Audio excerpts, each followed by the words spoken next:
आजचं हे 24वं पुष्प नाशिकचे प्रथम महापौर शांताराम बापू वावरे यांच्या स्मृतिप्रीत्यर्थ आजचं व्याख्यान आयोजित करण्यात आलेलं आहे. व्याख्यानमालेचे सहकारी भूषण काळे हे शांताराम बापूंना आदरांजली अर्पण करतात. मंडलिक यांचा थोडक्यात परिचय सावळीराम तिथून करून दिली.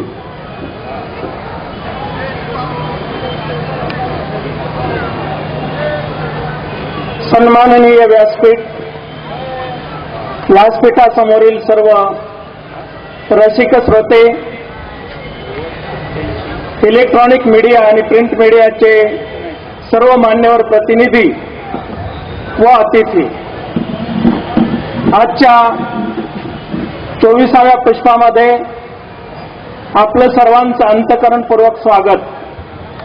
आजचे वक्ते आमचे स्नेही श्री तुकारामजी मंडलिक यांनी HAL मध्ये नोकरी करत असताना नोकरी सांभाळून कामगार हितासाठी, कामगारांच्या सर्वांगीण विकासासाठी काहीतरी करावं या उर्मीनं कामगारांचं संघटन आणि त्यांच्या विविध प्रश्नावर व्यवस्थापनाशी संघर्ष आणि सहयोग करायला प्रारंभ केला आणि हीच त्यांची सेवाभावी प्रवृत्ती त्यांचा HAL एम्प्लॉईज युनियनमध्ये प्रवेश झाला. HAL ची युनियन ही कामगारांची अंतर्गत युनियन आहे. कुठल्याही राजकीय पक्षाशी ती संबंधित नाही. विविध पक्षात पद भूषविणारी मंडळी या युनियनमध्ये आहेत, परंतु त्यांनी राजकारणापासून हे संघटन अलिप्त ठेवलेलं आहे. तुकाराम मंडलिकांनी या कामगार सेवेचा प्रारंभ अतिशय सुंदर केला आणि त्या कार्यामध्ये तन मन धन अर्पण करून समर्पित भावनेनं काम करण्याचं व्रत अंगीकारलं. त्यामुळे त्यांची पदोन्नती होत गेली. जॉईंट सेक्रेटरी, अध्यक्ष आणि कार्याध्यक्ष अशी विविध पदं युनियनमध्ये सतत भूषवित असताना त्यांनी स्वतः कामगार शिक्षक बनून या कामगारांना त्यांचं कुटुंब जीवन, त्यांचं कारखान्यातील कर्तव्य, समाज जीवन, देशाबद्दलची कृतज्ञता या सर्व अंगांनी कामगारांना प्रशिक्षण देण्यास प्रारंभ केला. कामगारांचे वर्ग घेऊन त्यांना या सगळ्या गोष्टीचं जे विज्ञान म्हणजे विशेष ज्ञान आणि ते देण्याचं काम त्यांनी सुरू केलं. हे सगळं करत असताना त्यांनी कारखान्यामध्ये स्वतःचं जे कर्तव्य असेल ते कर्तव्य बजावताना कुठलीही कसूर ठेवली नाही आणि कामगारांच्या हितासाठी, कामगार कुटुंबांच्या विकासासाठी जे जे म्हणून करणं शक्य आहे त्यासाठी आपलं मन, बुद्धी, अंतःकरण यांचा उपयोग करून कामगार कायदे, देशाची संरक्षण व्यवस्था, HALचे रूल्स या सगळ्या अंगाने त्यांनी सखोल अभ्यास करून युनियनद्वारे व्यवस्थापनाशी कधी सहयोग तर कधी संघर्ष करून आणि कामगारांना चांगल्या प्रकारे सेवा सुविधा, आर्थिक लाभ मिळवून देण्यासाठी महत्वाची आणि मोलाची कामगिरी त्यांनी बजावली. त्यांची खरी ओळख त्यांच्या आजच्या व्याख्यानातून आपल्याला होणार आहे आणि म्हणून हा अल्पसा परिचय या ठिकाणी सादर केला. धन्यवाद. यानंतर विजय काकड, आजचे वक्ते तुकाराम मंडलिक यांचा सत्कार करतील.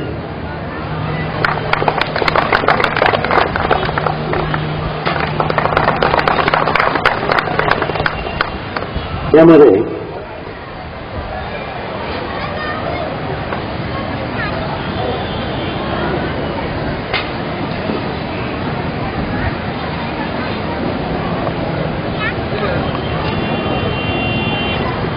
सगळ्यांचा व्यासपीठावर या.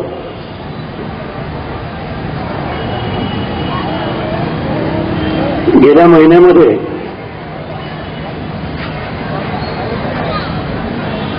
एचएल फॅक्टरीमध्ये जाण्याचा योग आला आणि त्याही पूर्वी साधारण 3 वर्षांपूर्वी ज्येष्ठ पत्रकार मधुकर भावे यांच्या समवेत एचएलमध्ये जाण्याचा योग आला. त्यावेळी तुकाराम मंडलिक हे वेगवेगळ्या सेक्शनमध्ये गेल्यानंतर ज्या तळमळीने सर्व बारकावे समजावून सांगत होते आणि सर्व तपशील सांगत होते, ते ऐकल्यानंतर असं वाटलं की मंडलिक साहेबांचं भाषण आपण या ठिकाणी ठेवलं पाहिजे, कारण आपल्याला अनेक गोष्टी ज्या माहिती देखील नसतात त्या त्यांच्या व्याख्यानातून माहिती होऊ शकतील. आणि त्यामुळे आज आपण त्यांना आमंत्रित केलेलं आहे. अनेक पद्धतीची वेगवेगळी बारकावे त्यांच्या भाषणातून आपल्याला ऐकायला मिळतील. मी भाषण सुरू करण्यापूर्वी मंडलिक साहेबांना विनंती करतो त्यांनी बापूंच्या प्रतिमेचं पूजन करावं. करतो.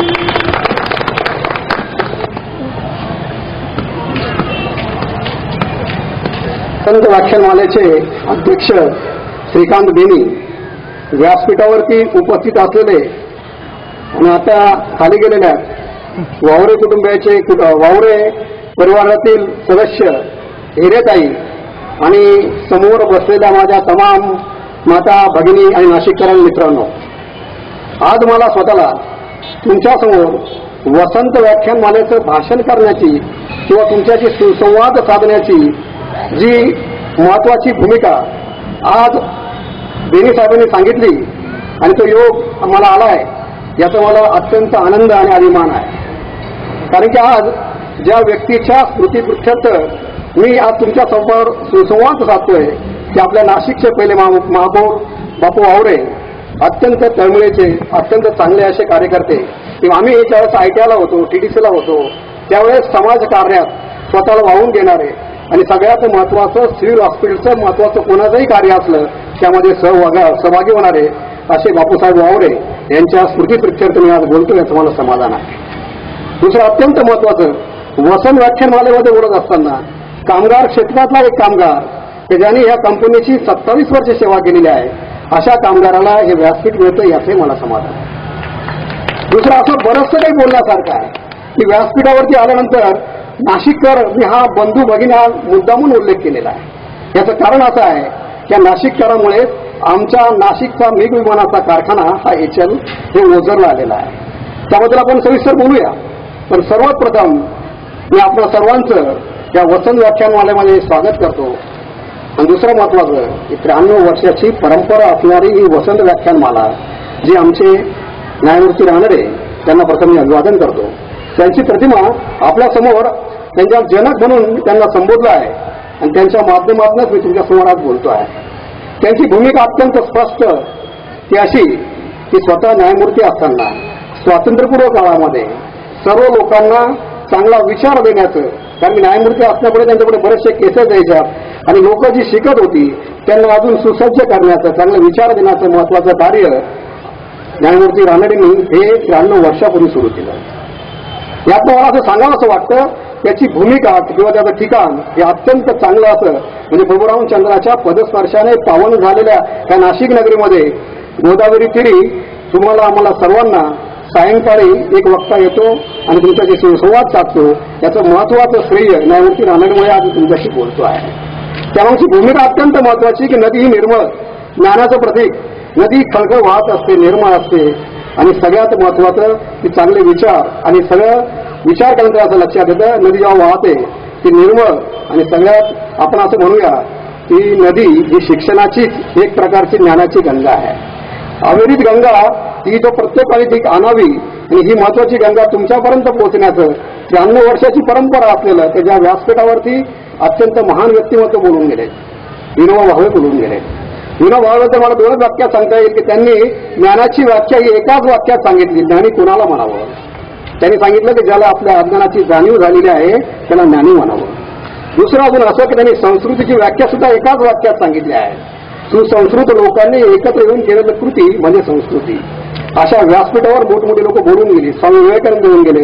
तुमचे आमचे सगळ्यांचे महाराष्ट्राला जे आपण ओळखतो असे बाळासाहेब ठाकरे हिंदू सम्राट तेही येऊन गेले. सावरकर येऊन गेले.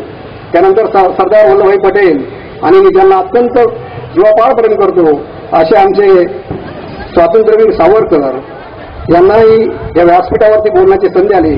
असे अनेक दिग्गज इथं बोलून गेलेत. आणि त्याच लाईनमध्ये तुमच्यामधला एक सर्वसामान्य कामगार तुम्हाला संबोधित करतोय. मला असं वाटतं की खूप आनंदाची गोष्ट आहे.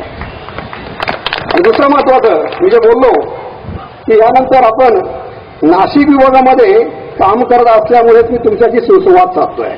हे नाशिकचा मेघमाळाचा कारखाना हा ओझरला येण्याचा महत्वाची भूमिका जर कोणी बजावली असेल ती बजावलेली आहे आपले स्वर्गीय यशवंतराव चव्हाण.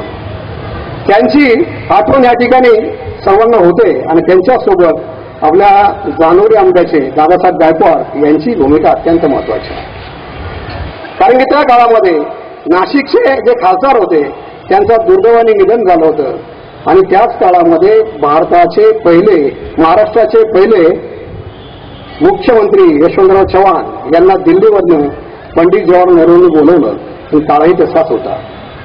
त्यावेळेस बऱ्याचशा पत्रावर म्हणजे बऱ्याचशा दैनिकामध्ये बातमी आली की हिमालयाच्या मदतीला सह्याद्री धावला. आणि त्यावेळेस जेव्हा एका मुख्यमंत्र्याला संरक्षण खातं देण्यात येतं त्यावेळेस त्या व्यक्तीला एखाद्या मतदारसंघातनं खासदार म्हणून निवडून येणं गरजेचं असतं. आणि त्यावेळेस त्यांना या नाशिकमधून त्यांना उमेदवारी देण्यात आली. आणि मित्र नाशिककरांची सर्व राजकीय मंडळी त्यात तत्कालीन एकत्र आली आणि त्यांनी यशवंतराव चव्हाणांना बिनविरोध निवडून दिलं. म्हणून व्यासपीठावरून बोलताना कारण हा जो मान मिळतो हा जो सन्मान मिळतोय कारण मी ज्या ठिकाणी काम करतो आमचे सगळे लोक काम करतात तो मेघमाळाचा कारखाना नाशिककरांनी यशवंतराव चव्हाणांना बिनविरोध निवडून दिलं. त्याचीच एक प्रतिमा किंवा त्याचीच एक सोय म्हणून आम्ही सर्वजण याच्याला सर्व्हिसला आहोत. आणि त्यावेळेचे दादासाहेब गायकवाड यांनी अत्यंत महत्वाची भूमिका बजावून त्यांना सपोर्ट केला की आम्ही तुम्हाला बिनविरोध निवडून देतोय. पण नाशिककरांसाठी एक प्रकल्प आणा आणि यशवंतराव चव्हाणांनी हा मेघमाळाचा कारखाना हा नाशिकमध्ये आणला. ही अत्यंत महत्वाची भूमिका त्यांनी बजावलेली आहे. त्यानंतर दुसरं महत्वाचं आपण जेव्हा बघतो की एचएल म्हणजे नेमकं काय, एचएल कधी स्थापन झालं याची भूमिका किंवा इतिहास बघत असताना मला सेठ वालचंद हिराचंद हे एचएलचे संस्थापक आहेत याची तुम्हाला आठवण करून द्यायची आहे. कारण की एचएल हे स्वातंत्र्यानंतर तयार झालेली कंपनी नव्हे. एचएल हिची कंपनी आहे. ऍक्च्युली 1940च्या दरम्यान स्वातंत्र्यापूर्वी बेंगलोर येथे सेठ लालचंद हिराचंद यांनी एचएलचा कारखाना म्हणूया आपण आणि त्या काळामध्ये त्याला गॅरेज पण म्हटलं जायचं. कारण त्यांनी बऱ्याच क्षेत्रामध्ये काम केलेलं आहे. म्हणजे मोटरमध्ये असेल, जहाज बांधणी असेल, विमानाचा कारखाना त्यांनी बेंगलोर येथे 1940च्या दरम्यान 42च्या दरम्यान सुरू केला. आणि पुढे त्या वेळेस त्या कंपनीचं नाव होतं हिंदुस्तान एअरक्राफ्ट लिमिटेड. मित्र जेव्हा तुम्हाला मला स्वातंत्र्य मिळालं हीच कंपनी नंतर भारत सरकारच्या अखत्यारीमध्ये काम करू लागली. ज्याला आपण पब्लिक सेक्टरमध्ये काम करत असणारी डिफेन्स सेक्टरमध्ये काम करणारी कंपनी आहे. आमची जी कंपनी आहे ही कंपनी केंद्र सरकारच्या अखत्यारीमध्ये येत नाही. दुसरं महत्वाचं स्टेट गव्हर्नमेंटच्या अखत्यारीमध्ये येते. तुमच्या लक्षात येईल कारण की हिंदुस्तान एरोनॉटिक्स लिमिटेड हा जो शब्द जेव्हा येतो त्यावेळेस ही डिफेन्समध्ये काम करणारी पब्लिक एंटरप्राइजची एक कंपनी आहे. आणि तेव्हापासून तिथे मेघ विमानाच्या म्हणजे आपण असं म्हणूया की जी विमानं आपल्याला लढण्यासाठी लागतात लढाऊ विमानाची निर्मिती ही बेंगलोर येथे सुरू झाली. आपण सर्वजण जाणतोय की या भारत मातेचं मुंबई ही जशी आर्थिक नगरी आहे, तशीच मित्र या संपूर्ण भारत मातेची जी एरोस्पेसची कॅपिटल आपण ज्याला बोलूया, हे आमचं बेंगलोर आहे, जे कर्नाटकमध्ये आहे. तिथं HLची हा कारखाना सुरू करण्याचं महत्वाचं श्रेय किंवा जनक आपण म्हणूया ते सेठ वालचंद हिराचंद यांनी HLची निर्मिती केलेली आहे. आणि HLची सुरुवात ही स्वातंत्र्यपूर्व काळातच झालेली आहे. त्यानंतर HL जे स्थापन झालं त्या सर्वात पहिल्यांदा वेगळी विमानं तयार करण्यात आली. पण मित्र, HL स्थापन करण्यामागचा सर्वात महत्वाचा हेतू भारत मातेच्या रक्षणासाठी लागणारी लढाऊ विमानाची निर्मिती करणं. म्हणून मला तुम्हाला सांगायला आवडेल की HLनी कुठली विमानं तयार केली, कुठली विमानं तयार केली, ती कशी काम करतात याची सविस्तर माहिती आपण घेणार आहोत. यानंतर आमचे HLचं जे विजन आहे, ही जी कंपनी स्थापन झाली, कुठल्याही कंपनीचं एक मिशन असतं, विजन असतं. मित्रो, HLचं विजन जर आपण बघितलं to become a significant global player in the aerospace industry. पूर्ण विश्वामध्ये एरोस्पेस इंडस्ट्रीमध्ये महत्वाची भूमिका बजावण्याचं स्वप्न घेऊन, एक मिशन घेऊन आमची कंपनी कार्यरत आहे. तिचं महत्वाचं जे तुम्हाला सांगितलं, कार्पोरेट ऑफिस किंवा बेस हा बेंगलोर येथे आहे. त्यानंतर ही कंपनी संपूर्ण आपलं जसं बघितलं की संपूर्ण भारतामध्ये आमच्या कंपन्या विस्तृत झालेल्या अशा एकूण 20 डिव्हिजन आमच्या आहेत. आपण जेव्हा बघतो या कंपनीचं बेंगलोरला आमच्या 8 डिव्हिजन आहेत. बेंगलोर ही कर्नाटकमध्ये राज्यामध्ये आहे. त्यानंतर आत्ताच एक लेटेस्ट केरळमध्ये कासारगोडा येथे आमची कंपनी स्थापन झालेली आहे. आंध्र प्रदेशमध्ये आपण जातो तो हैदराबादमध्ये ते डिव्हिजन आहे. ओरिसामध्ये कोरापूटची डिव्हिजन आहे. आता ओरिसामध्ये कोरापूटची डिव्हिजनला आपण जेव्हा भेट देतो तेव्हा असं लक्षात येईल अत्यंत जंगल एरियात ही कंपनी स्थापन झालेली आहे. याच्या मागची पार्श्वभूमिका अशी आहे की या कोरापूट डिव्हिजनमध्ये इंजिन बनवली जातात. इंजिनची जेव्हा टेस्टिंग होते त्यावेळी जबरदस्त आवाज येतो, सर्वसामान्य माणसाला त्याचा त्रास होऊ शकतो. म्हणून लोकांच्या शहरांच्या वस्तीपासून अत्यंत जंगलामध्ये असणारी ही आमची कंपनी आहे. तर जिथे आपण जर गेलो तर समोर आसपास कुठली वस्ती नाही, फक्त आमचे कामगार बांधव तिथं राहत असतात टाउनशिप एरियामध्ये. दुसरं महत्वाचं, उत्तर प्रदेशमध्ये जर आपण गेलो तर उत्तर प्रदेशमध्ये आमच्या 3 डिव्हिजन आहे. एक आहे कानपूर, कोरवा आणि लखनौ, इथं आमच्या 3 डिव्हिजन आहे. त्यानंतर आपण जर बघितलं तर महाराष्ट्रामध्ये नाशिक इथे डिव्हिजन आहे. आणि अजून एक महत्वाचं, पश्चिम बंगालमध्ये बॅरकपूरला आपली डिव्हिजन आहे. म्हणजे संपूर्ण भारतामध्ये विखुरलेल्या अशी ही आमची कंपनी आहे. या कंपनीचं मिशन मी तुम्हाला सांगितलं, बेंगलोर बेस सांगितलं. त्यानंतर या कंपनीचा म्हणजे आपण असं म्हणतो की HL ही जी कंपनी आहे ही फक्त भारतापुरतीच काम करते का? तर मित्र, बाहेरच्या 16 देशामध्ये आमच्या कंपनीचे प्रॉडक्ट, इनोव्हेशन प्रॉडक्ट जात असतात. आणि त्या माध्यमात तुम्हाला आम्हाला म्हणजे या कंपनीला 40% प्रॉफिट मिळत असतो, टर्नओव्हर मिळत असतो. कंपनीचा टर्नओव्हर आपण मागचा बघितला तर UK $2 बिलियन असं या कंपनीचा टर्नओव्हर आहे. आर्थिक क्षेत्रामध्ये आमची भरारी मला इथे जास्त बोलता येणार नाही. मी तुम्हाला माहिती देत आहे की फक्त नेटवरनं जे अवेलेबल आहे तीच दिलेली आहे. तर मित्रो, मी त्या डिफेन्स कंपनीमध्ये काम करतो. त्या कंपनीच्या बऱ्याचशा गोष्टी मला जनसामान्यामध्ये सांगायच्या नाहीत, परंतु त्या कंपनीबद्दलची अधिकची माहिती किंवा पुसटची माहिती नेमकं काय चालतं ते सांगण्यासाठी मी आलेलो आहे. पण माझ्यावरती बंधन आहे. पण भारत मातेचं रक्षण करत असताना तुम्हाला कल्पना असेल त्या नाशिकमधील या कंपनीमध्ये ओझरमध्ये कोणाही व्यक्तीला तिथं येता येत नाही. ही डिफेन्सची कंपनी प्रोटेक्टेड एरिया आहे. त्यामुळे मला लिमिटेड असं बोलावं लागणार आहे, परंतु सर्वसामान्यांना समजेल विमान नेमकं काय असतं तेव्हा तर आपण बोलूया. त्यानंतर पुढे जाऊया. आमच्या ज्या डिव्हिजन आहेत त्या कुठे कुठे आहेत त्याचे आपण कॉम्प्लेक्स केलेलं आहे. बेंगलोर कॉम्प्लेक्सला आमचे डिव्हिजन आहे. त्याच्यानंतर मिग कॉम्प्लेक्स, आणि आपण जर पुढे बघितलं हेलिकॉप्टर कॉम्प्लेक्स आणि ॲक्सिलरी कॉम्प्लेक्स, अशा आमच्या वेगळ्या कॉम्प्लेक्स म्हणजे वेगळ्या डिव्हिजन आहेत. ते सांगण्याचं कारण असं की इथं बनतं काय नेमकं, इथं काय कार्य केलं जातं. पण आपण बघतो की बऱ्याचशा ठिकाणी एकाच रूपमध्ये, एकाच ग्रुपच्या खाली, एका छताखाली वेगळी कामं केली जातात.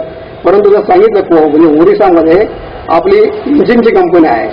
त्यानंतर हैदराबादमध्ये आपल्या विमानाला लागणारी सगळी इलेक्ट्रिकलची, वायरची, महत्वाची इन्स्ट्रुमेंटची कामं केली जातात. लखनौला तशीच कामं केली जातात. आणि बेंगलोरला जर आपण बघितलं तिथं फाउंड्री आहे. आणि अत्यंत महत्वाचं या सगळ्या कंपनीमध्ये आजही रिसर्च आणि डेव्हलपमेंटचं काम चालू आहे. या कंपनीसाठी कोणत्या लोकांनी कामं केली, कोणत्या महाविभूतींनी कामं केली त्यांचं स्मरण मला होत आहे. त्यांचं आपण दर्शन घेऊया. ते आहेत APJ अब्दुल कलाम, भारताचे राष्ट्रपती. मित्र, सांगताना मला आनंद वाटतो. APJ अब्दुल कलाम हे जेव्हा इंजिनियर झाले त्यांनी पहिली सर्व्हिस HL मध्ये केली, बेंगलोरमध्ये केलेली आहे. आणि HL साठी नव्हे तर देशासाठी महत्वाचं योगदान ह्या इंजिनियर्सने दिलेलं आहे. त्यांना मी जवळून बघितलेलं आहे. आणि दुसरे आपले राकेश शर्मा अंतराळवीर हे HL मध्ये असणाऱ्या आपल्या ओझरच्या कारखान्यामध्ये ते कार्यरत होते. त्यांची भूमिका होती टेस्ट पायलट. अशा महान विभूती ह्या HL मध्ये कार्य करत गेलेल्या आहेत. राकेश शर्माबद्दल तुम्हाला कल्पना आहे की हे भारतातले पहिले अंतराळवीर आहे. स्वर्गीय इंदिरा गांधींनी त्यांना जेव्हा विचारलं की भारत माता दिसते कसे, तेव्हा त्यांनी सांगितलं होतं सारे जहां से अच्छा हिंदुस्तान हमारा. हे वाक्य तुमच्या आमच्या हृदयामध्ये काय कोरलं गेलं आहे की जेव्हा जेव्हा आपण हे वाक्य बोलतो त्यावेळेस तुमच्या आमच्या समोर राकेश शर्माची आठवण येते. अशा महान विभूतीने इथं काम केलेलं आहे. त्यानंतर आपण थोडं पुढे जाऊया. विमानाबद्दल मला बोलायचं आहे. बेनी सरांनी सांगितलं तर विमानाची आणि या नाशिक नगरीची तसं बघितली तर फार जुनी परंपरा आहे. पौराणिक कथेतून आपण गेलो जसं आपण म्हणतो की प्रभू रामचंद्राच्या पदस्पर्शाने पावन झालेली नाशिक नगरी आहे. त्या नाशिक नगरीमध्ये सीता माता जेव्हा राहत होती त्यावेळेस रावणाने एक पुष्पक विमान इथं आणलेलं होतं. त्या पुष्पक विमानाच्या माध्यमातून सीतामाईचं पलायन करण्यात आलं. जटाने त्याला विरोध केला. ही सर्व पौराणिक कथा लक्षात घेताना मला तुम्हाला सांगायला आनंद वाटतो. प्रसंग जरी वेगळा असला चुकीचा असला परंतु या नाशिक नगरीचा आणि विमानाचा जवळचा संबंध आहे तेवढा मला उल्लेख करायचा आहे की ज्यावेळेस तुमची आमची सीता माता इथून रावण पळून नेतो आणि पुढे कालांतराने या नाशिकमध्येच एक लढाऊ विमान बनवलं जातं ही अत्यंत आनंदाची गोष्ट आहे. त्याची मला या ठिकाणी आठवण होत आहे. दुसरं असं की मानवसाच्या मनामध्ये कल्पना आली कशी की आपल्याला हवेत उड्डाण करायचं. त्याची एक क्लिप मी नेटवरनं डाउनलोड केली ती आपण बघूया.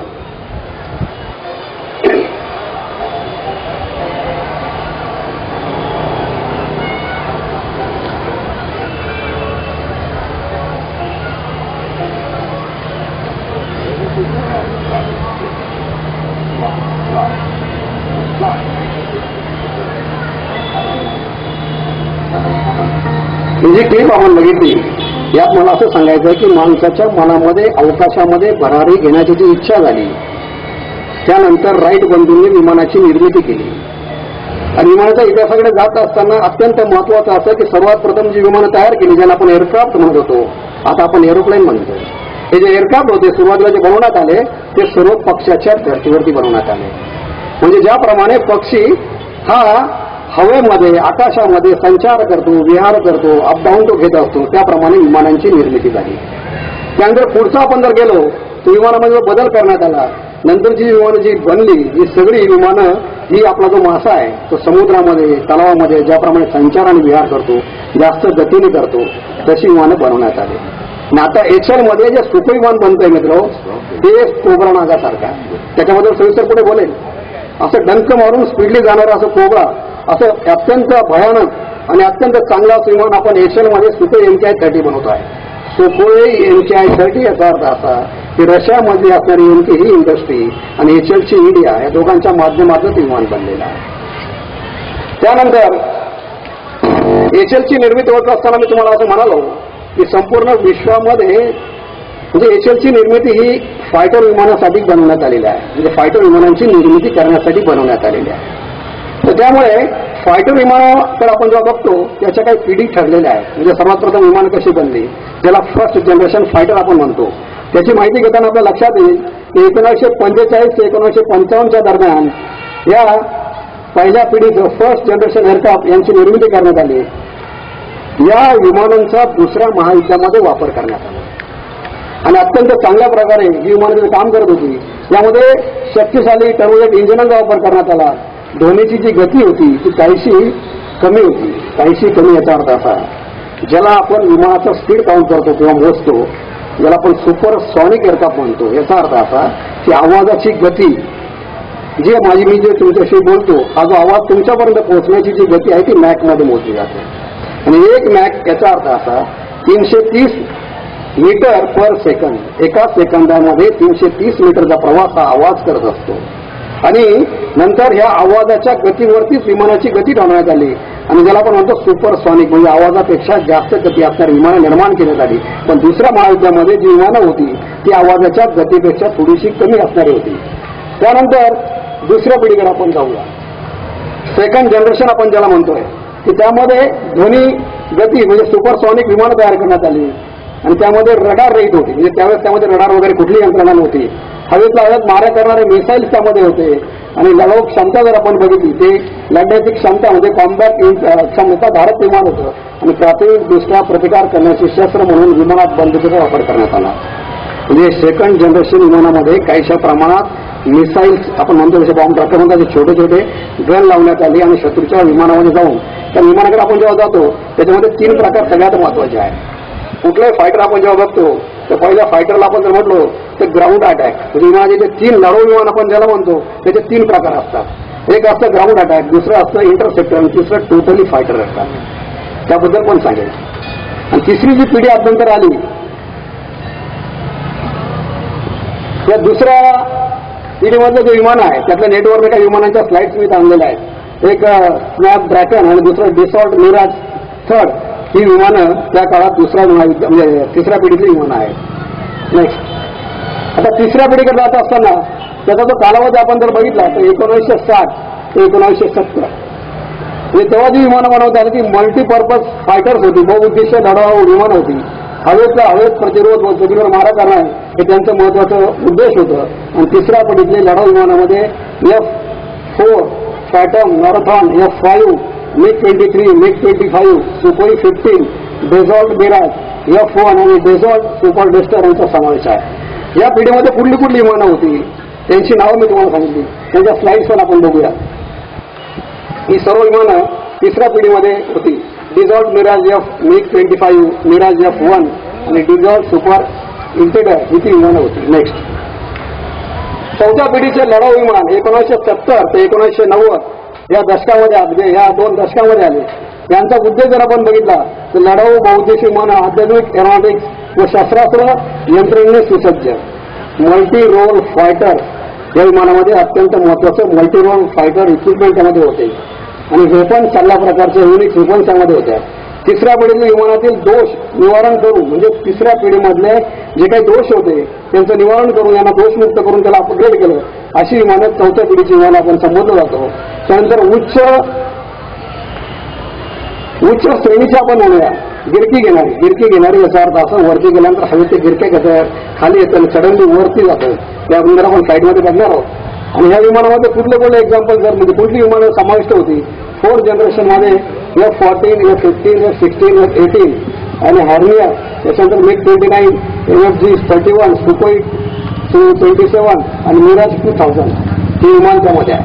मित्र, मिराज 2000 हे विमानाचं नाव घेताना चित्र आपल्याला बघायला मिळेल पुढे.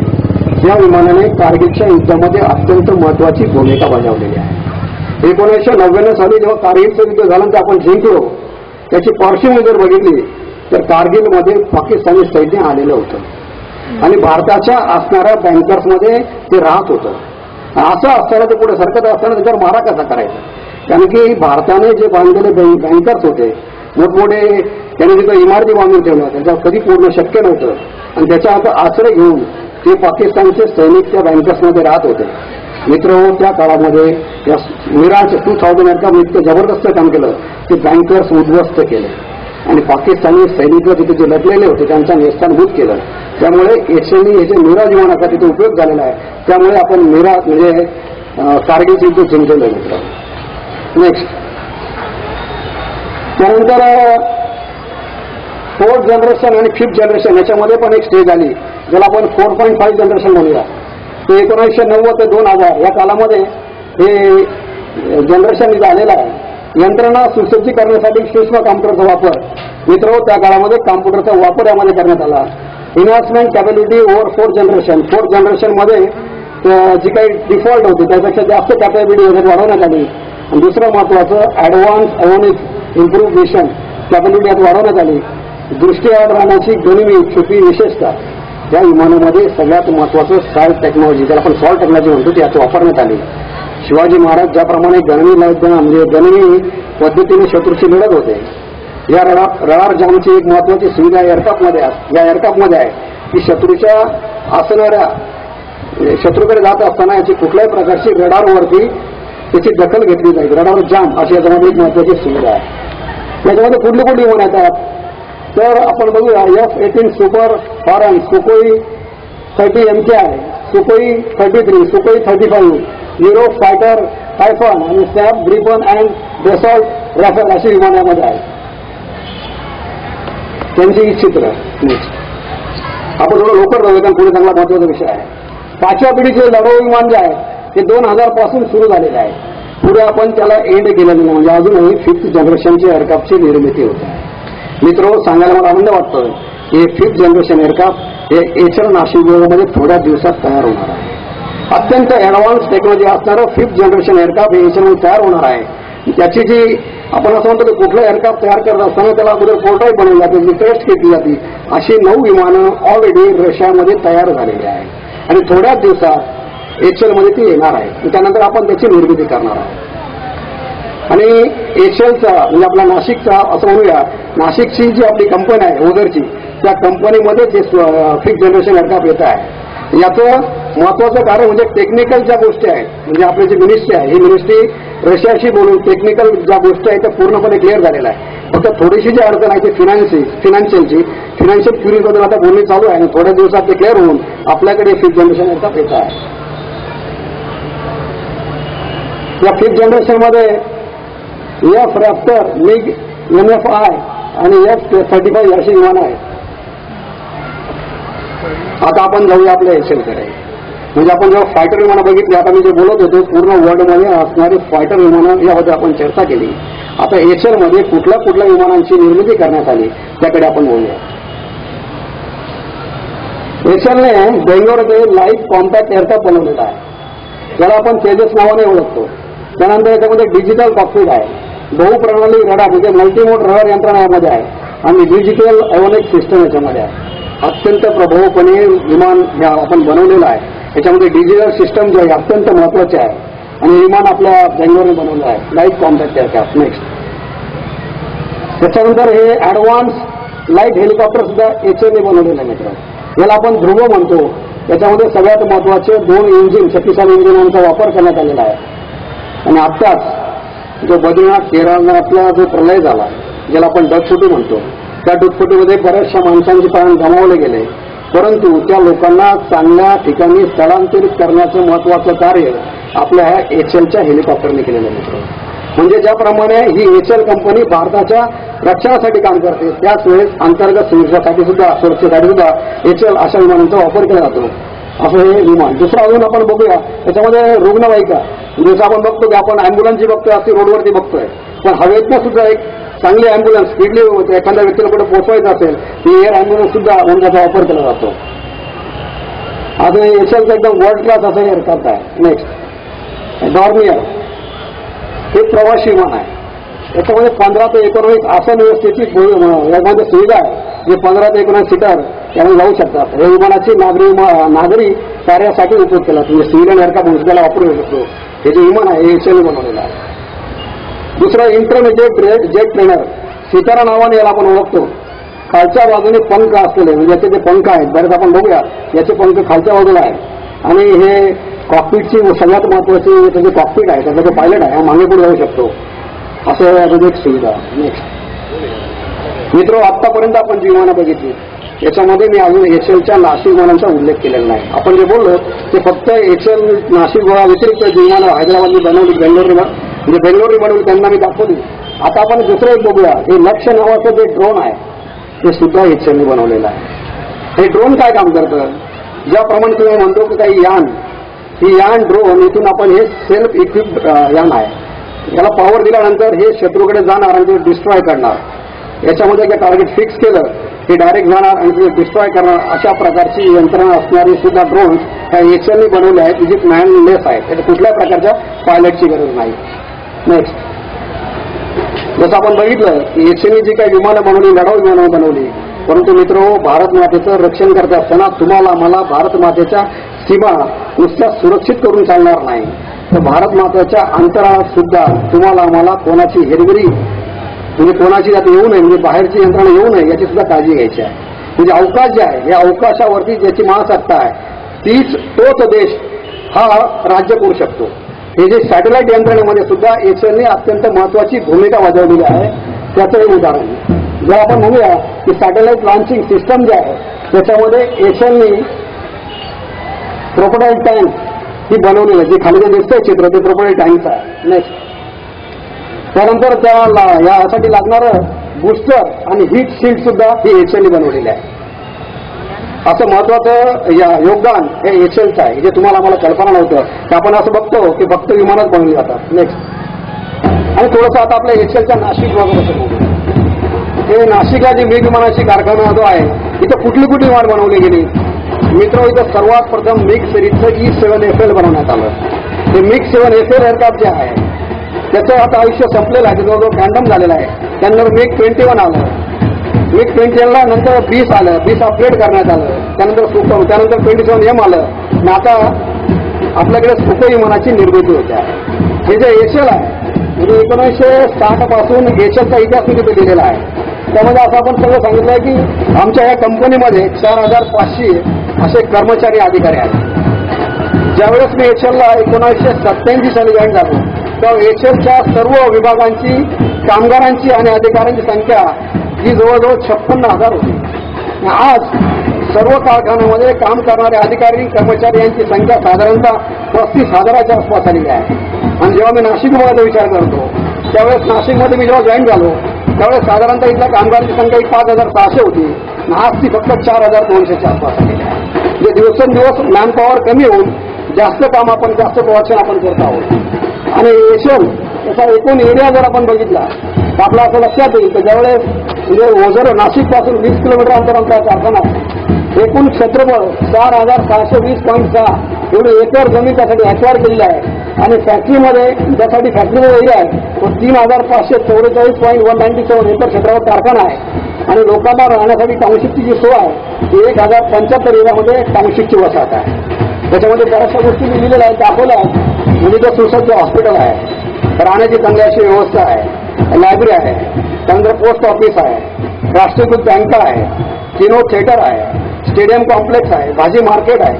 हे सांगण्याचं कारण असं आहे की एचएलची स्थापना होत असताना त्या काळच्या इंजिनियर्सने याची काळजी घेतली की एखादं टाउनशिप जेव्हा डेव्हलप होतं त्यावेळेस ते सुसज्ज असलं पाहिजे. आज आपण बघतोय की नाशिकमध्ये मोठमोठ्या वसाहत होत आहे, त्या वसाहतीमध्ये अशा प्रकारच्या सुविधा नसतात. पण एचएलमध्ये जेव्हा टाउनशिप आला त्याच वेळेस शाळा असणं म्हणजे माणसाच्या गरजेसाठी असणाऱ्या सर्व सुविधांची तिथं हे म्हणजे निर्मिती करण्यात आली. हॉस्पिटल एकदम सुसज्ज असं हॉस्पिटल आमचं ओझरला आहे. नेक्स्ट मित्र आपण वळूया आता मिग विमानाकडे. या मिग विमानावरती मी स्वतः सुद्धा काम केलेलं आहे. हे जे मिग विमान आहे याचं एमटी वजन किंवा आपण ज्याला म्हणूया फ्युएल रहित जे विमान त्याचं वजन आहे 5,590 किलोग्रॅम. आणि त्याचं वेट जे आहे जे फ्युएल साईज जर आपण 8,275 ते विमानाचा जो स्पीड आहे 2,230 किलोमीटर पर आवर. इंजिनची जी क्षमता आहे फ्युएल कॅपॅसिटी आपण ज्याला इंजिनची क्षमता ती 2,685 लिटर आहे. आणि अवकाशात उड्डाणाची कमाल सर जो आहे हा 15 किलोमीटर आहे. आणि उड्डाणाचा जो वेग आहे ज्याला आपण तो ध्वनिगतीमध्ये आपण मोजतो तो 2.1 मॅक आहे. 1 Mach is equal to 3.30 metres per second. असं मिग विमान ह्या एचएलमध्ये निर्माण करण्यात आलं. तुमच्या मनामध्ये अशी उत्सुकता आहे की विमान बनतं कसं तर मला सांगायला आवडेल. त्या विमानावरती मी स्वतः काम केलं आहे. एअरफ्रेम टेक्निशियन म्हणून काम केलेलं आहे, अंडर कॅरेज म्हणून काम केलेलं आहे. जिथं हा पायलट बसतो त्या पायलटचं सीट टाकण्याचं महत्वाचं कार्य मी केलेलं आहे. याचा मला खूप आनंद आहे. कारण भारत मातेच्या रक्षणासाठी मिग विमान आपण जेव्हा बनवली ही विमानाचं चित्र आपण जेव्हा बघू तर हे जे विमान आहे सर्व पायलटनी ह्या विमानांना खूप लाईक केलेलं आहे. मिग सिरीजची जी विमान आहे हे अत्यंत चांगली अशी विमान म्हणून पायलट आपण सांगत असतात. नेक्स्ट मिग 29 हे जे विमान आहे सध्या इंडियन एअरफोर्सकडे आहे. याचं वजन जे आहे ते 10,990 kg आहे. आणि इंधन सहित त्याचं जे वजन आहे ते 19,000 किलो म्हणजे kg आहे. आणि फ्लाईट स्पीड त्याचा 2,400 किलोमीटर पर आवर. इंधन क्षमता जर आपण त्याची बघितली म्हणजे फ्युएल कॅपॅसिटी आपण ज्याला म्हणतो तिथे चुकून झालेला आहे त्याची ती वरती जाण्याची क्षमता आहे ती 15 किलोमीटर आहे. आणि याचा जो स्पीड जो आहे हा 2.3 मॅच झालेला आहे. म्हणजे ध्वनी ज्याला आपण सुपरसॉनिक म्हणतो असं विमान आहे 29 मिग. नेक्स्ट आता आपण ही जी विमानं बघतो आहोत ही टाईप्स ऑफ मिक्स आहे. सर्वात प्रथम एचएलमध्ये जे विमान बनवण्यात आलं ते E7FL ज्याला टाईप 75 आपण म्हणतो. त्यानंतर आपण जे खाली बघतो हे टाईप 75 जे बेस एअरक्राफ्ट आहे. आणि त्यानंतर तिकडे जे दुसरं जे दिसतं ते ट्रेनर आहे मित्र. याबद्दल आपण सविस्तर अशी चर्चा करूया. ती विमान आपण बघतो इंडियन एअरफोर्सच्या पायलटनी सर्वात चांगली विमान म्हणून यांचा उल्लेख केलेला आहे. याचे जे पंख आपण बघतो हे सेंट्रल आहेत, मिड विंग आहे. आणि हे जे विमान आहे याचा नोज पुढच्या बाजूला दिसतोय. विमान आहे ते उड्डाण कसं करतं असं तुम्हाला आम्हाला सगळ्यांना वाटतं. त्याची थिअरी थोडक्यात मी तुम्हाला सांगतो. आम्ही शाळेमध्ये असताना जो फुगा फुगवायचो, फुगवलेला फुगा हवेत सोडायचो, सोडल्यानंतर हवा ज्या दिशेने येते त्याच्या विरुद्ध दिशेने तो फुगा पुढे सरकत होता. हा जो न्यूटनचा लॉ आहे, action and reaction is equal and opposite, त्या तत्वावरती हे विमान हवेत उड्डाण करत असतं. विमानाची जी टायर्स आहेत किंवा जी व्हील्स आहेत त्या व्हीलला कुठल्याही प्रकारची मोटर नाहीये. तिथं थ्रस्ट क्रिएट केली जाते. म्हणजे जे इंजिन आहे पुढच्या बाजूने हवा जोरात सक करतं, त्याच्या हजारो पटीने तीच हवा पाठीमागं फेकतं आणि त्या विमान पुढे सरकत असतं. आणि त्याला म्हणजे बरेचसे आपण फ्लॅप दिलेले, स्टॅबिलायझर दिलेले. म्हणजे विमान नुसतं हवेत उड्डाण करून चालणार नाही. आपल्या मनाप्रमाणे आपल्याला हवं तसं विमान उड्डाण करता आलं पाहिजे. त्यासाठी त्यामध्ये कंट्रोल स्टिक, जसं तुमच्या आमच्या घरामध्ये अत्यंत महत्वाचं स्थान म्हणजे आपलं किचन, तसं या विमानामधलं कॉकपिट अत्यंत महत्वाचं आहे, जिथं पायलट बसत असतं. आणि या पायलट त्या कॉकपिटमधनं या सर्व विमानाची यंत्रणा तो बघत असतो. आता ते कॉम्प्युटराईज झालेले ऑटो पायलट सिस्टम असे आले त्यामध्ये आलेले आहे.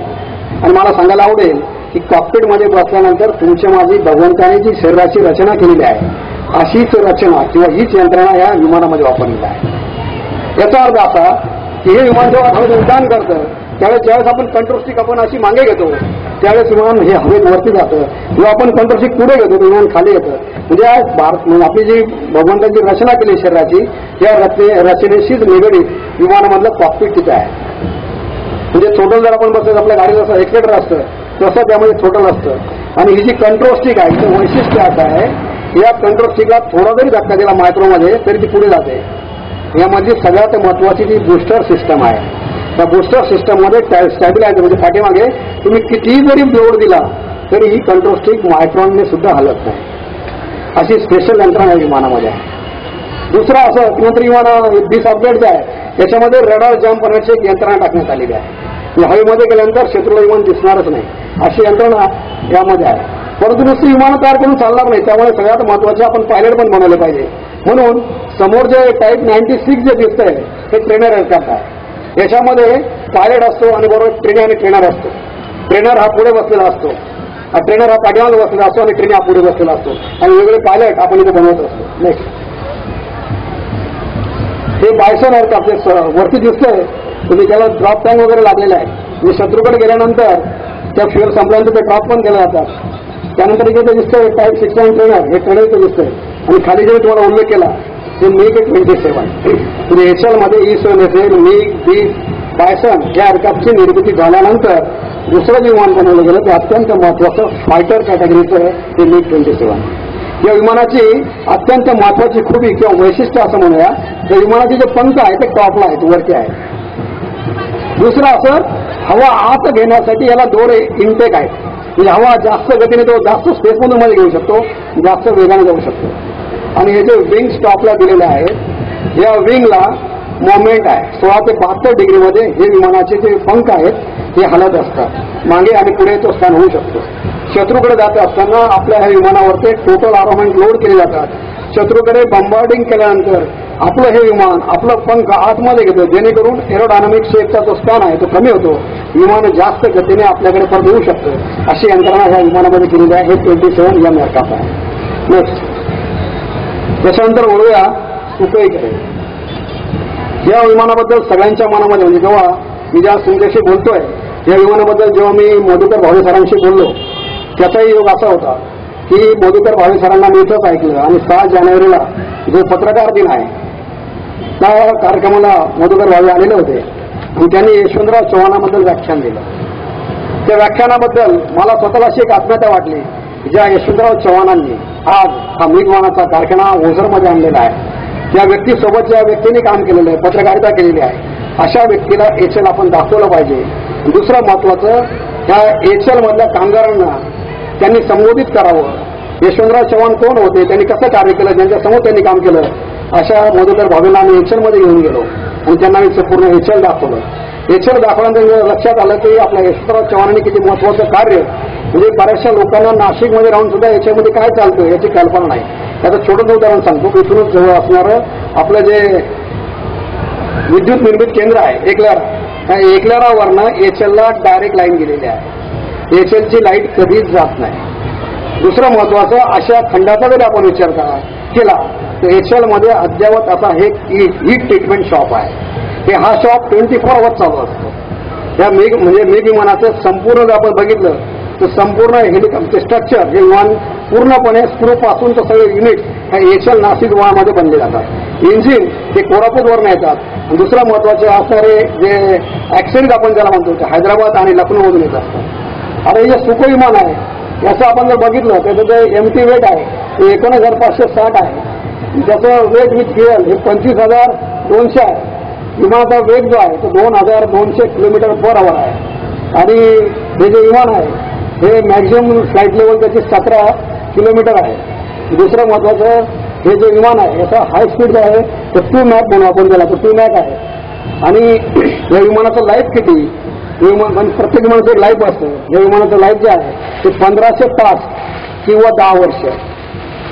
1500 तास किंवा 10 वर्ष, याचा अर्थ असं की यातलं लवकरात लवकर जे होईल ते म्हणजे 10 वर्षामध्ये जर समजा ह्या विमानाने 1500 आवर्स पूर्ण केले नाहीत तरी पण त्या विमानाचं ओव्हरऑलिंग होणार. किंवा 10 वर्षाच्या आत जर त्यांनी 1500 आवर्स पूर्ण केले तर परत आपल्याला ह्या विमानाचं ओव्हरऑलिंग करावं लागणार. तुमच्या मनामध्ये शंका अशी आहे की एचएल मध्ये आतापर्यंत ही जी विमानं बनतात त्याचं लाईफ किती आहे. सर्वसाधारणपणे ढोबळपणे उल्लेख असा मी करू इच्छितो, हे जे मिग विमानं जे आपण बघितली E-7FL, मिग, बीस, ही सगळी जी विमानं आहेत यांची कॅटेगरी बघत असताना, लाईफ बघत असताना 2 पॅरामीटर्स त्यासाठी आहे. एक जे आहे ज्याला आपण कॅलेंडर इयर म्हणतो, टोटल कॅलेंडर इयर. हे जे विमान आहे हे साधारणतः 35 वर्षापर्यंत हे कार्यरत असू शकतात. दुसरं महत्वाचं फ्लाईंग आवर्स, 3,600 फ्लाईंग आवर्स ही विमान कार्यरत असू शकतं. तर त्याची जे ओव्हरऑलिंग आहे म्हणजे इन बिटवीन विमान ओव्हरऑल कशी केली गेली पाहिजे यासाठी सुद्धा पॅरामीटर दिलेले आहे. ती अशी की 10 वर्षाच्या आतमध्ये किंवा त्या विमानाचं साधारणतः 1,000 आवर्स फ्लाईट झालं की त्याचं ओव्हरऑलिंग केलं जातं. अशी सर्वसाधारण माहिती ही विमानाबद्दल मी तुम्हाला दिलेली आहे. आता सुखोईबद्दल जर बोलायचं झालं तर सुखोई जसं तुम्ही आम्ही बघतो, हा जो ससाना जो पक्षी असतो हवेमध्ये स्थिर होतो. हा जेव्हा हवेमध्ये स्थिर होतो त्याचप्रमाणे आपलं हे सुखोई विमान जे आहे हवेमध्ये स्थिर होऊ शकतं. या विमानाचं अत्यंत महत्वाचं वैशिष्ट्य असं आहे, या विमानामध्ये रिफ्युलिंग करण्यासाठी म्हणजे हे जे विमान आहे याला जमिनीवर येण्याची गरज नाही, हवेतच या विमानाची रिफ्युल केली जाते. याच्यामध्ये इंधन हे हवेच्या हवेत भरलं जाऊ शकतं.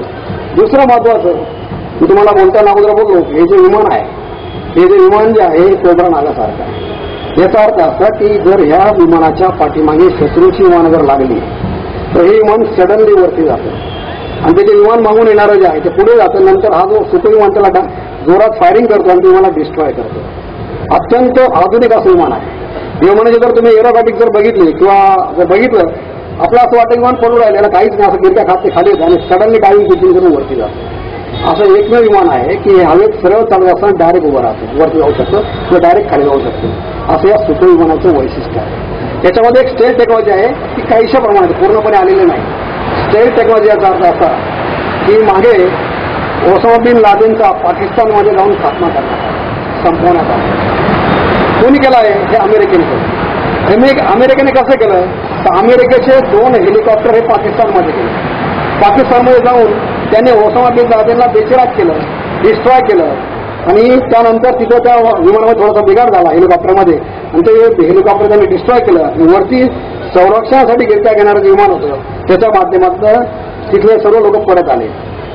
हे मला तुम्हाला सांगायचं कारण असं, हे जे आधुनिक हेलिकॉप्टर वापरण्यात आलेलं आहे त्या हेलिकॉप्टरमध्ये स्टेल टेक्नॉलॉजी आहे. स्टेल टेक्नॉलॉजी याचा अर्थ असा की शत्रूच्या कक्षेमध्ये गेल्यानंतर याची कुठलीही भूमिका किंवा कुठलाही याची नोंद ही रडारमध्ये येत नाही.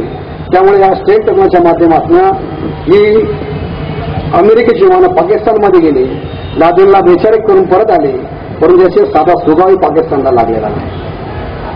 अशीच स्टेल टेक्नॉलॉजी आपल्या सुखोईमध्ये काहीशा प्रमाणात आहे. आतापर्यंत आपण जी चर्चा केली साधारणतः 5th जनरेशन पर्यंत केली. थोड्या दिवसामध्ये 6th जनरेशनच्या विमानांची निर्मिती सुद्धा सुरू झालेली आहे. 6th जनरेशन याचा अर्थ असा की अत्यंत महत्वाचा असणाऱ्या पायलटला शत्रूकडे जात असताना स्वतः जायची गरज नाही. याचा अर्थ असा इथून पुढे येणारे जे विमान आहे ती अनमॅन म्हणजे त्यांना माणसांची पायलटची गरज नाही. मित्रो, अशा विमानांची निर्मिती सुरू झाली आहे आणि थोड्या दिवसात तुम्हाला मला ते दिसणार आहे. त्याच्यामध्ये माणसाच्या पायलटची गरजच नाही, त्यांना इथून पाठवलं जाईल अशा प्रकारची विमानांची निर्मिती सुरू झाली. मराठीमध्ये सांगायचं झालं तर आपण असं म्हणतो की विमानाचे किती प्रकार पडतात. मी असं म्हणेन विमानाचे सर्वसाधारणपणे 3 प्रकार पडतात, ते तुम्हाला मला सर्वांना परिचित आहे. आपण असं म्हणतो की वराड निघालं लंडनला, याचा अर्थ असा की प्रवाशांसाठी जे विमान वापरलं जातं त्याला आपण प्रवासी विमान म्हणतो. दुसरं महत्वाचं, ते नाशिकची द्राक्ष निघाले अमेरिकेला, त्यासाठी जे विमान वापरलं जातं त्याला आपण ट्रान्सपोर्ट एअरक्राफ्ट म्हणतो. आणि तिसरं महत्वाचं फायटर एअरक्राफ्ट. या फायटर एअरक्राफ्टचे 5th जनरेशन आपण बघितलं आहे आणि 6th जनरेशनकडे आपण आता वाटचाल करतो. ही झाली संपूर्ण HL मध्ये होणारी कार्यप्रणाली. दुसरं महत्वाचं, आपण असं बघितलं की भारताच्या सीमा जर संरक्षित ठेवायच्या असतील तर त्या HL ला कमांड कोण देतं? ही जी मिनिस्ट्री आहे त्या मिनिस्ट्रीकडनं महत्वाचे कमांड्स म्हणजे कुठं कुठं विमान आहेत ते मला जर उल्लेख करायचा नाही, परंतु भारताच्या सीमा रक्षण करण्यासाठी आजही आपले जसं नाशिक ओझरला आपण बघितलं तर इलियन बीआरडी आहे. इलियन बीआरडी याचा अर्थ असा बेस रिपेअर डेपो. असे बरेचसे बेस रिपेअर डेपो भारताच्या 4 सीमेला आज कार्यरत आहे, त्याचे भारताच्या सीमापासून अत्यंत जवळ आहे. त्याची जी कमांड आहे ती शिलाँग, नागपूर आणि गांधीनगर इथून दिली जाते. नेक्स्ट मित्रो, समोर आपण जे बघतोय ती भारत माता. भारत मातेचा नकाशा आपल्याला दिसतोय. भारत मातेकडे बघितल्यानंतर आपल्याला लक्षात येतं की भारताच्या सीमेचं रक्षण जर करायचं असेल, आपण जेव्हा खाली बघतो एक साईडला अरबी समुद्र, हिंदी महासागर आणि त्या साईडला जर बघितलं आपण तर पश्चिम बंगालचा जो सागर आहे, असं 3 साईडनी पाणी आहे. आणि वरती जेव्हा बघतो तर त्या साईडला पाकिस्तान, चीन, बांगलादेश, अफगाणिस्तान अशा याला बॉर्डर लाभलेला आहे. त्यामुळे या भारत मातेचं रक्षण करण्यासाठी आपले जे विमान आहेत याचे जे बेस आहेत हे गुजरातमध्ये, पंजाबमध्ये, त्यानंतर आपण इकडे आसाममध्ये जातो तिकडे आपले बेअर बेस आहेत. मित्र, तिथं आमचे HLचे कर्मचारी जात असतात. मी तुम्हाला म्हणालो की 1999ला जे काही कारगिलचं युद्ध झालं त्यासाठी HLचे डिझायनर त्या बेसला गेलेले होते. HL नेमकं काय काम करतं हे तुम्हाला सांगितलं. म्हणजे HL विमानाची निर्मिती करतं, त्याचं ओव्हरऑलिंग करतं आणि त्यानंतर महत्वाचं त्या विमानामध्ये थोडाफार जर बिघाड झाला तर आमची HL एम्प्लॉईज किंवा आमचे सर्व HLशी निगडीत असणारे सर्व अधिकारी कर्मचारी त्या एअरबेसला जाऊन आपलं काम करत असतात. असे बरेचसे एअरबेस का तुम्हाला डिस्क्लोज करायचे नाही, म्हणजे भारताच्या सीमेशी संलग्नित असणारे तिथे आपले बरेचसे एअरबेस म्हणजे आपण थोडीशी नावं घेऊ त्यांची. पठाणकोटला आहे, चंदीगडला आहे, अंबालाला आहे, त्यानंतर आपल्या सिरसाला आहे. जर आपण तिकडे जर बघितलं तिकडे तेजपूर आणि छबोला अशा वेगळ्या ठिकाणी एअरबेस आहे, तिथे बरेचसे विमान आजही कार्यरत आहे. आणि विमानांची दररोज टेस्टिंग केली जाते, विमान हवेत फ्लाय केलं जातं आणि रडार यंत्रणाच्या माध्यमातून आपण सर्व भारताची रक्षण करत आहोत. ती रडार यंत्रणा कशी काम करते याच्यावर जर बोलायचं झालं आपल्याला कल्पना आहे. हे जे वटवाघूळ नावाचा जो पक्षी आहे किंवा वटवाघूळ जे आहे ते वटवाघुळाला आपण म्हणतो की रात्री दिसत नाही, पण नेमकं काम कसं करतं तर वटवाघळाच्या शरीरातनं म्हणजे हवेमध्ये किंवा अवकाशामध्ये रेग सोडले जातात आणि रेग जिथं आढळतात त्यावरनं त्याला समजतं वटवाघुळाला पुढे काहीतरी अडथळा आहे. मित्र, ह्याच धर्तीवरती आपली रडार यंत्रणा काम करत असते. म्हणजे आपण जर उजर लावलोय तिथं आपलं रडार सारखं फिरत असतं. हे रडार हवेमध्ये वेव्ह सोडतं. सोडलेले वेव्ह अंतरात गेल्यानंतर येणारं विमान किंवा येणारी प्रतिकृती किती वेगाने येते आहे, किती उंचीवरनं येते आहे, त्याचं आकारमान किती आहे याची सगळी नोंद त्या रडारच्या माध्यमातून घेतली जाते आणि असं रडार यंत्रणा काम करत असते. आपण जी सगळी विमानं बघितली, कारण आपण जेव्हा भारत मातेकडे बघतो आपला जो भारत आहे हा 3 ऋतू असणारा देश आहे. म्हणजे आपल्याकडे पावसाळा, उन्हाळा आणि हिवाळा ह्या 3 ऋतू असतात. त्यामुळे आपले जे विमान आहे ही विमानं ऑल सिझनेबल एअरक्राफ्ट आहे. 3 ऋतूमध्ये चालणारे, कार्यरत असणारे अशी आपली विमानं आहे. अशा विमानांचा आपण इथं बघितलं, या अशा विमानांची आपण निर्मिती केली, ओव्हरऑलिंग केली आणि सगळ्यात महत्वाचं HLच्या डिव्हिजनचा उल्लेख करत असताना आमच्या ह्या यंत्रणेमध्ये एअरक्राफ्टचं मॅन्युफॅक्चरिंग करतो, ओव्हरऑलिंग करतो आणि त्याहीपेक्षा अत्यंत महत्वाचं एअरक्राफ्टचं अपग्रेडेशन अजूनही चालू आहे. म्हणजे HL ओझर नाशिकमध्ये AURDC नावाची कंपनी म्हणजे आमची जे हे आहे डिव्हिजन आहे AURDC म्हणजे एअरक्राफ्टचं टोटली आपण त्याची डेव्हलपमेंट चालू असते आणि अपग्रेडेशन चालू असतं अशी संस्था इथे ऑलरेडी कार्यरत आहे. कारण की आपण बऱ्याचशा वेळा रशियावरती अवलंबून होतो, परंतु आपण या नाशिकमध्ये एका छत्राखाली बऱ्याचशा गोष्टींचं इंडियनायझेशन केलं आणि बऱ्याचशा गोष्टीची निर्मिती आपणच करायला सुरुवात केलेली आहे. नेक्स्ट, आभारी आहोत. परंतु आपल्याला थांबता येणार नाही. सगळ्यात महत्वाचं मी तुमच्याशी जी आता चर्चा केली ही चर्चा या कंपनीचा एक कामगार म्हणून केलेली आहे. परंतु आज आमच्या कंपनीचे चेअरमन जे आहेत त्यांना एक मॅसेज तुमच्यापर्यंत पोहोचवायची एक सीडी आहे की आपण सीडी बघूया.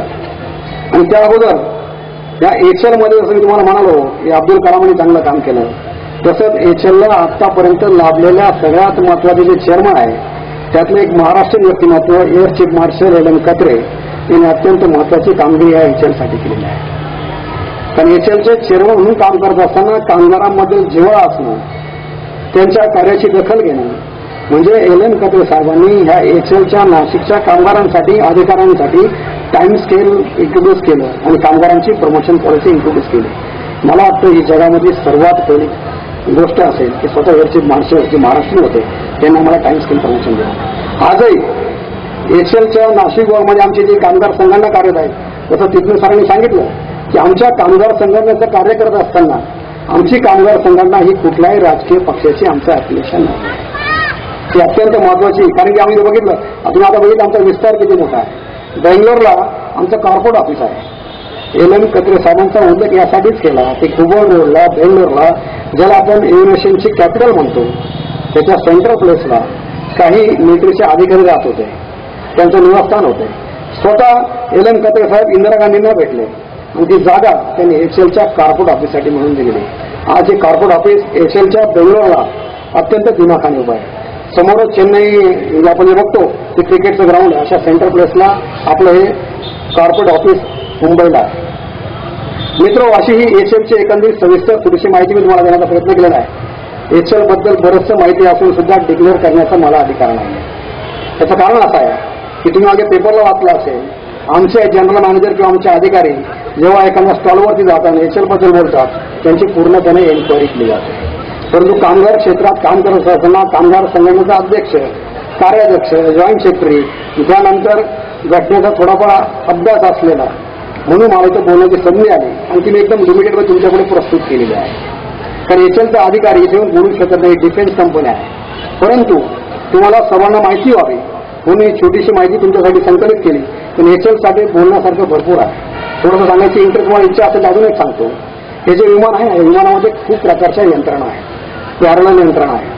म्हणजे विमान हवेत उड्डाण करत असताना सपोज त्याची हायड्रोलिक सिस्टम फेल झाली तर त्याला लगेच पॅरलल दुसरी बूस्टर सिस्टम आहे आणि तीही जरी फेल झाली नंतर न्यूमॅटिक सिस्टम आहे. मित्रो, ती न्यूमॅटिक सिस्टम फेल झाल्यानंतर परत बेली लँडिंग करून मेकॅनिकल सिस्टमने हे एअरक्राफ्ट खाली करतो. तुम्ही आम्ही विमानाबद्दल जेव्हा बोलतो ऐकतो तेव्हा तुमच्या आमच्या मनामध्ये किंवा डोक्यामध्ये एक शंका येते की हा ब्लॅक बॉक्स नेमका असतो कुठे. मित्रो, कुठल्याही विमानाचा अपघात झाल्यानंतर सर्वात प्रथम तुम्ही आम्ही विचारणा करतो ते ब्लॅक बॉक्सची. हा ब्लॅक बॉक्स विमानाच्या एकटोमध्ये असतो, तो नारंगी कलरचा असतो. विमानाच्या मध्ये होणाऱ्या सगळ्या ऍक्टिव्हिटी त्यामध्ये रेकॉर्ड केल्या जातात. असा ब्लॅक बॉक्स हा विमानामध्ये असतो. त्यानंतर दुसरं महत्वाचं हे HL नाशिक विमान जे नाशिक ओझरला जी कंपनी आहे त्या कंपनीचं अजून एक वैशिष्ट्य तुम्हाला सांगायचं राहून गेलं ते असं की संपूर्ण विमानाचे अंडर कॅरेज आमच्या HLच्या नाशिकच्या ओझरच्या कंपनीमध्ये बांधता येते. अशी अत्यंत महत्वाची आणि अशी कंपनी आहे जिच्यामध्ये तुम्हाला सांगितलं. आता आपण आमचे जे चेअरमन आहेत त्यांनी दिलेला मॅसेज आपण बघूया. Flight would spur the development of flying machines. HAL was founded in 1940 during World War II days to support Allied aircraft. A glorious journey began under the leadership of its founder, Seth Walchand Hirachand. Hindustan Aeronautics Limited, HAL, an organization with a heritage, history and a pedigree. Today, HAL, with its headquarters in Bangalore, the aviation capital of India, can proudly claim that every